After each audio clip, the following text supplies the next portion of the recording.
चलिए, ब्रेक के बाद आपका स्वागत है। अगली कैटेगरी है टेक्नोपिक। कुशल आपको बताएंगे। कुशल, टेक्निकली आपको कौन सा स्टॉक बिकवाली वाला लग रहा है? मैं तो गेस कर रहा हूँ कि आप बिकवाली वाला ही स्टॉक होगा आपकी सूची में। बिल्कुल आशीष, कोई गैस नहीं है इसमें और आपने एकदम सही टॉस किया मुझे, क्योंकि यहाँ पर जैसे आपका माहौल है डेफिनेटली जो है बिकवाली का काउंटर ही मैंने चुना है और ये मेटल स्पेस से है। एनएमडीसी इसके फ्यूचर्स बेचने की राय है। जिस हिसाब से आपको ग्लोबल बाजारों में बिकवाली नज़र आ रही है, चाहे आप अमेरिकन मार्केट बात करें या यूरोपियन या फिर एशियन मार्केट्स भी, मुझे लग रहा है कि जो ग्लोबल काउंटर्स है और खासकर जो मेटल स्पेस है ओवरऑल एज ए सेक्टर, वहाँ पर मुझे बिकवाली नज़र आ रही है। और यहाँ पर उतनी ज़्यादा फॉल हमें कल के सत्र में नहीं देखने को मिली थी जिस हिसाब से टाटा स्टील में हमें 3-3.5% की गिरावट देखने को मिली। तो मुझे लग रहा है कि कहीं ना कहीं यहाँ पर एक फॉल जो है वो ड्यू है। एनएमडीसी के फ्यूचर्स आपको बेचकर चलना है 76 के टारगेट के लिए। 82 रुपये का आपको इसमें स्टॉप लॉस लगाना होगा। और आशीष, आप बताइए आपका टेक्नो पे कौन सा है आज के लिए? टेक्निकली मुझे लग रहा है कि टॉरेंट पावर में दिन के दौरान आपको गिरावट देखने को मिल सकती है। स्ट्रक्चर बेहद गिरावट वाला है। कुशल, मैं बता रहा था आपको कि शो की शुरुआत में कि ढेर सारे स्टॉक ऐसे नजर आ रहे हैं जिनने सपोर्ट के नीचे ब्रेक डाउन दिया और फर्दर वीकनेस साफ नजर आ रही है। इंडिकेटर्स सभी के डाउनवर्ड स्लोपिंग है, काफ़ी ज़्यादा गिरावट की आशंका नजर आ रही है और बाजार कमजोर है। तो कहीं ना कहीं बिकवाली करने के लिए जो एक कॉन्फिडेंस भी है वो भी कहीं ना कहीं बढ़ा हुआ है मेरा। 322 के आसपास की जो क्लोजिंग है, मुझे लग रहा है कि 312 रुपये तक ये स्टॉक जा सकता है। 328 रुपये का आपको स्टॉप लॉस लगाना होगा। टेक्निकली बहुत ही डिसरप्टिव है। मुझे लग रहा है कि बढ़िया ब्रेकडाउन यहाँ पर देखने को मिलेगा दिन के दौरान। इसके अलावा अगर आप देखें तो अगली जो कैटेगरी इसके और रुक करते हैं, लेकिन इसके लिए मुझे आपकी थोड़ी सी सहायता लगेगी। फंडा पिक है और वोडाफोन आइडिया को मैंने चुना है। रिटेल निवेशकों को चाहता स्टॉक है, थोड़ा सा रिस्की बेट है, लेकिन जिस तरीके का मूड माहौल बना हुआ है फिलहाल, अगर आप देखें मेरे सामने एक बड़ा ट्रिगर मुझे लग रहा है कि जो 30 तारीख को उनकी एजीएम होने वाली है, वहाँ पर कुछ ना कुछ जो एक आप समझ लीजिए कि जो एक्सपेक्टेशन से पहले की जो बाइंग है वो आती है दिखेगी। कल के सत्र में इतनी ज़्यादा गिरावट देखने को मिली थी, तो थोड़ा सा जो है कंफर्ट भी बनता हुआ नजर आ रहा है। 9 रुपये के आसपास ये स्टॉक अट्रैक्टिव भी काफ़ी ज़्यादा हो जाता है। 11-12 रुपये तक ये स्टॉक जा चुका है। तो मुझे लग रहा है कि अब कहीं ना कहीं देखें तो जो एजीआर भुगतान की जो चीज़ें हैं वो ख़त्म हो चुकी हैं, टैरिफ हाइक होने वाला है एंड थोड़ा सा जो स्पेस है उसमें तो डिस्ट्रप्शन है। कल बड़ी खबर भी आई थी। कुशल, मुझे आप ये बताइए, कल देर रात आपने एक रिपोर्ट भी मेरे साथ शेयर की थी जिसमें कहा गया था कि एक्सक्लूसिविटी नहीं है। ये थोड़ा सा विस्तार से बताइए तो मेरी सहायता हो जाएगी।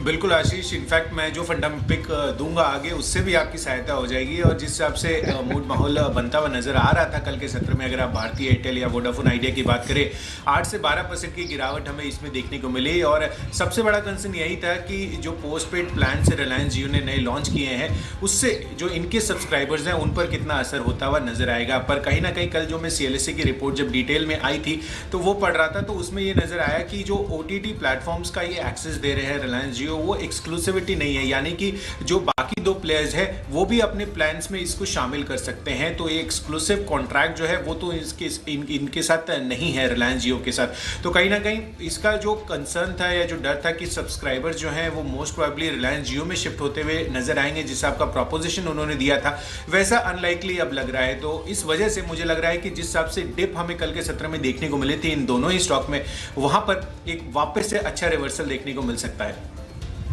बिल्कुल, तो मैं अपने लक्ष्य और स्टॉप लॉस आपको बता देता हूँ। देखिए, जो फंडा पिक है मैं इसको भी इंट्राडे बेसिस पर मानता हूँ कि आपको इंट्राडे बेसिस पर भी आप डे ट्रेडिंग कर सकते हैं फंडामेंटली। और मुझे लग रहा है कि वोडाफोन आइडिया हो सकता है दिन के दौरान बाजार में रिकवरी आती है तो 10 रुपये तक जा सकता है। हालांकि लंबी अवधि के जो लक्ष्य है वो मेरे काफ़ी ऊपर है, वो मैं आपको अभी फिलहाल बताऊंगा नहीं, लेकिन 8.5 रुपये का स्टॉप लॉस लगाकर आप बहुत कंफर्टेबली स्टॉक को होल्ड कर सकते हैं। मुझे लग रहा है जिस भाव पर ये स्टॉक आ चुका है थोड़ा सा अट्रैक्टिव लग रहा है और जितनी भी बुरी खबरें हैं सारी डिस्काउंटेड नजर आ रही हैं। अब होगा तो ऐसे बेहतर ही होगा, ये और कुछ खराब होने की संभावना बहुत कम है। कुशल, आप बताइए कि जो इन्वेस्टमेंट वाली पिक है और जो फंडा पिक है वो कौन सी होगी? फंडा बताई दिए क्या?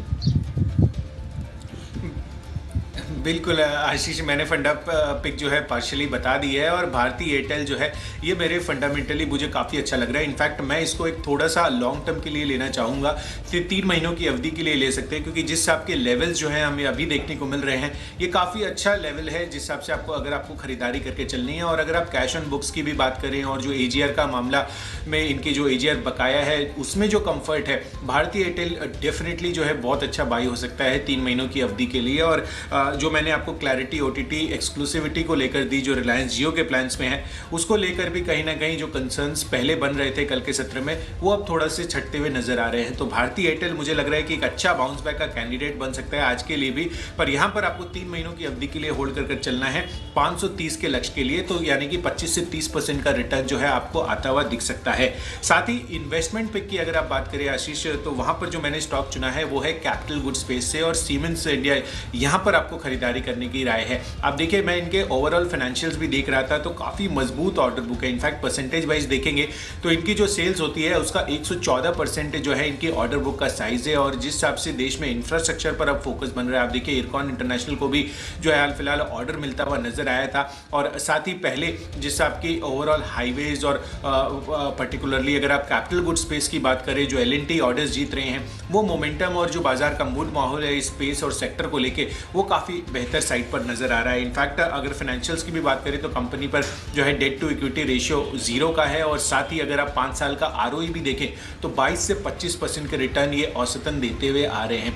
काफ़ी बेहतरीन कंपनी है सीमेंस इंडिया। इन्वेस्टमेंट पिक के तौर पर आपको इसमें 6 महीने की अवधि के लिए होल्ड कर रखना है। 1600 रुपए के टारगेट इसमें आते हुए नजर आ सकते हैं। 40 से 45% का रिटर्न आपको मिलता हुआ दिख सकता है 6 महीनों की अवधि के लिए। आशीष आप बताइए आपका इन्वेस्टमेंट पिक। देखिए इन्वेस्टमेंट पिक के लिहाज से मैंने VST इंडस्ट्रीज को चुना है। मुझे काफ़ी ज़्यादा पसंद है। टेक्निकली अगर आप देखिए फंडामेंटली बहुत ही वेल पोजीशन स्टॉक है साउथ मार्केट में। अगर आप देखें तो वजीर सुल्तान इंडस्ट्रीज इस कंपनी का पूरा नाम है, सिगरेट के कारोबार में। और टेक्निकली भी मुझे लग रहा है कि एक ब्रेकआउट ड्यू है यहाँ पर। जिस तरीके का चार्ट स्ट्रक्चर बना हुआ है मुझे लग रहा है कि यहाँ पर आप एक डिसेंट रिटर्न्स एक्सपेक्ट कर सकते हैं। स्टॉक लगातार अगर आप देखें तो अपवर्ड स्लोपिंग चैनल पे बना हुआ आ रहा है, और मुझे लग रहा है कि एक बार इस चैनल का ब्रेकआउट आपको देखने को मिला तो बड़ी तेजी देखने को मिली कि 1 साल का समय देना। रिटर्न रेशियोज बढ़िया है, प्रमोटर बैकग्राउंड बेहद स्ट्रॉन्ग है।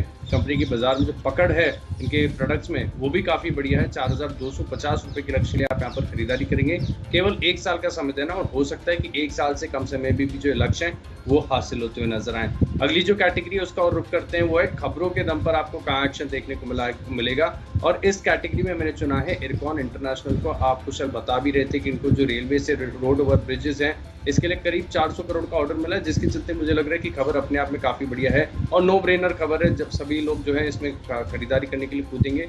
लेकिन एक स्टैंडर्ड जो एडवाइस है मैं आपको हमेशा देता हूँ कि अगर इस स्टॉक को अगर आप लक्ष्य के आसपास खुलता हुआ देखें या फिर देखें 5-6% ऑलरेडी ऊपर खुल रहा है तो एक बार के लिए इसको छोड़ दीजिएगा। आपके पास आइडियाज ढेर सारे हैं, लेकिन फिलहाल अगर होता है कि अगर यहाँ पर ज़्यादा गैप ऑफ ओपनिंग नहीं देखने को मिलती क्योंकि बाजार थोड़ा सा नेगेटिव है, तो 84 रुपये के लक्ष्य को ध्यान में रखकर आप खरीदारी कर सकते हैं और केवल 78 रुपये का आपको एक स्टॉप लॉस लगाना होगा।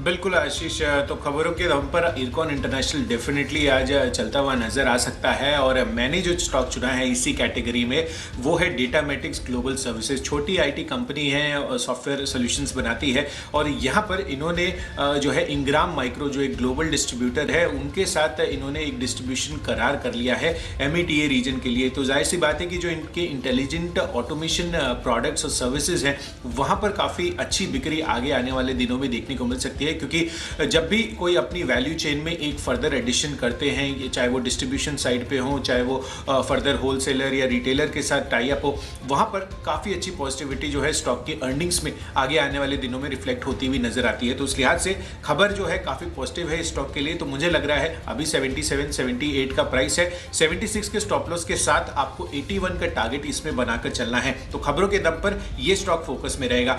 बढ़ते हैं अब अपनी अगली कैटेगरी की तरफ, और वो है माई चॉइस। और इसमें पहला स्टॉक है मेरे सूची में टाटा मोटर्स के फ्यूचर्स बेचने की राय। आप देखिए ग्लोबली जो सेटअप लग रहा है वो काफी वीक है, और मेटल्स के साथ साथ मुझे लग रहा है कि जिस भी स्टॉक का एक ग्लोबल एक्सपोजर है वहां पर आपको फॉल देखने को मिल सकता है। कल के सत्र में अगर आप टाटा स्टील को भी देखें तो 3-3.5% का फॉल था, और टाटा मोटर्स में भी जो है आपको बिकवाली नजर आई। तो मुझे लग रहा है कि यहां पर वो बिकवाली कंटिन्यू रह सकती है। इसके फ्यूचर्स बेच के चले 127 के टारगेट के लिए 133 रुपए का आपको स्टॉप लॉस लगाना होगा।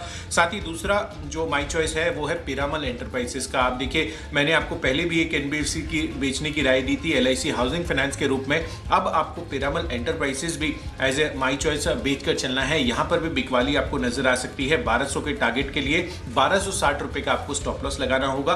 और तीसरी चॉइस है मेरी इसमें भारत फोर्ज की। आप देखिए जिस आपका ग्लोबल ऑटो एंसिलरी का स्पेस है, आप देखिए मदरसन सुमी कल के सत्र में 2.5 से 3% तक की लुढ़कता हुआ नजर आया था। भारत फोर्ज में उतनी बिकवाली हमें कल के दिन में देखने को नहीं मिली थी, तो मुझे लग रहा है कि यहाँ पर एक फॉल ड्यू है।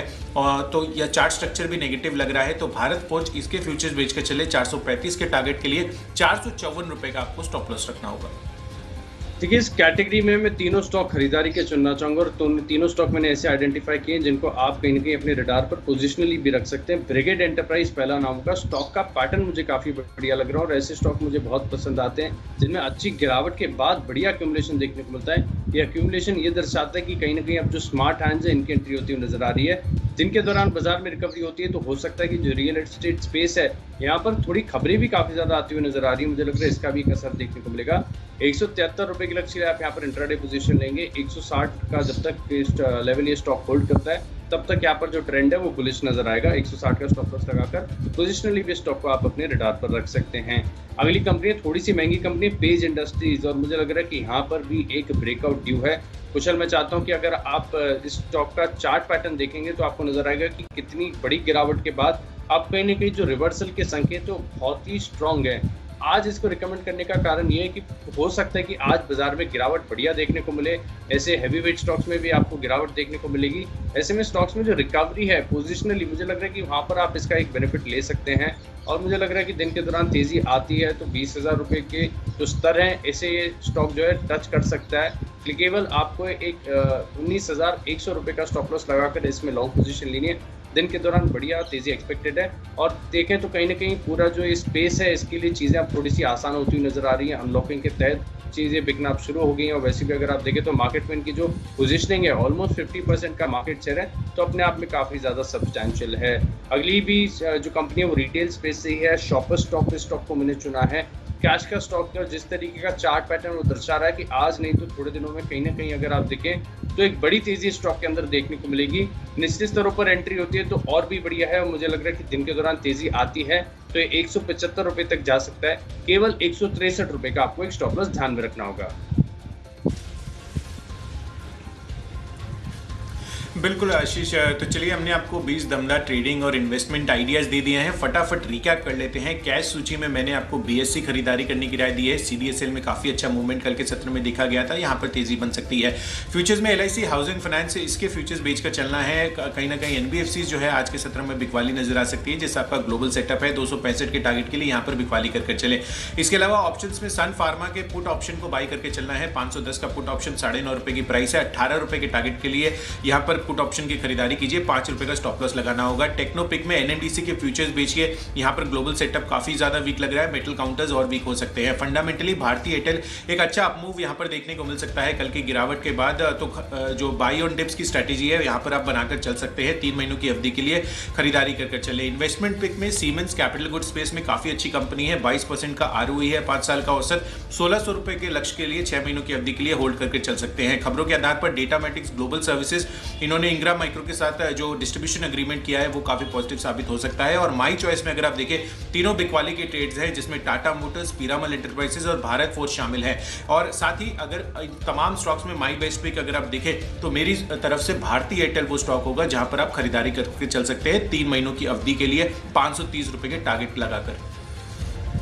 तो चलिए कैश का स्टॉक चुना है मैंने पीएनबी हाउसिंग। दिन के दौरान तेजी देखने को मिल सकती है। 340 रुपए के लक्ष्य के लिए आप इस स्टॉक को अपने रडार पर रख सकते हैं। और डाबर के फ्यूचर्स में बिकवाली करनी होगी। और बिंदु फार्मा का अगर आप चार्ट पैटर्न देखेंगे तो डेली चार्ट पर आपको एक हेड एंड शोल्डर पैटर्न नजर आएगा। 760 रुपए का पुट ऑप्शन खरीद कर आप यहाँ पर शॉर्ट पोजीशन लेंगे। टॉरेंट पावर में भी अगर आप देखें तो एक ब्रेकडाउन है। 312 रुपए के लक्ष्य के लिए आप बिकवाली करेंगे। एजीएम से पहले हो सकता है कि वोडाफोन आइडिया में खरीदारी देखने को मिले। 10 रुपए के लक्ष्य के लिए आप यहाँ पर खरीदारी कर सकते हैं। और निवेश के लिए आज से बेहतरीन स्टॉक है वीएसटी इंडस्ट्रीज। टेक्निकली भी मजबूत है, फंडामेंटली भी बेहतर कंपनी, और मुझे लग रहा है कि 1 साल अगर आप स्टॉक को होल्ड करते हैं तो 4,500 रुपए तक के आपको लक्ष्य देखने को मिलेंगे। इरकॉन इंटरनेशनल को 400 करोड़ का ऑर्डर मिला है, इसका एक असर देखने को मिलेगा। ब्रिगेड एंटरप्राइज बढ़िया एक्यूमुलेशन है चार्ट पैटर्न पर। 173 रुपए के लक्ष्य खरीदारी करेंगे। पेज इंडस्ट्रीज धीरे धीरे जो अनलॉकिंग हो रही है इसका एक फायदा देखने को मिलेगा। 20,000 रुपए तक का ये जो स्तर है इसे टेस्ट कर सकता है। शॉपर स्टॉक में भी अगर आप देखें तो एक ब्रेकआउट ड्यू है। और इन 10 स्टॉक्स में सबसे ज्यादा कन्विक्शन है मेरा औरबिंदो फार्मा पर जिस तरीके का चार्ट पैटर्न बना हुआ है, खासतौर पर अगर आप डेली चार्ट को देखेंगे तो हेड एंड शोल्डर पैटर्न बना